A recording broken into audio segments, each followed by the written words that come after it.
Són les 7 i ja tinc la feina enllestida. Les comandes dels llibres electrònics ja estan arxivades i els llibres arribaran puntuals a tots els clients.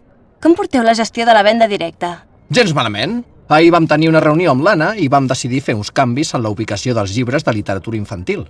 Tot i que en un principi no apostava massa per un lideratge compartit entre la Joana i l'Anna, crec que ha estat un dels canvis més profitosos que hem fet a la cooperativa. Sí. La veritat és que aquest binomi entre la Joana i l'Anna ha millorat la gestió i el clima de la cooperativa. A més, és genial la xarxa de treball i la complicitat que s'ha creat entre nosaltres. Fa que cada dia vegi a tothom més engrescat. Amb la tria d'aquesta opció s'ha apostat per un colideratge entre l'Anna i la Joana, fet que ha provocat un repartiment de les responsabilitats a la llibreria i una major participació i comunicació entre tothom.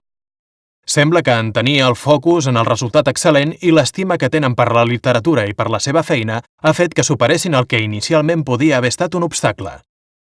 Sovint, una bona reflexió a temps comporta avantatges en l'economia i també en el malbaratament de l'energia personal.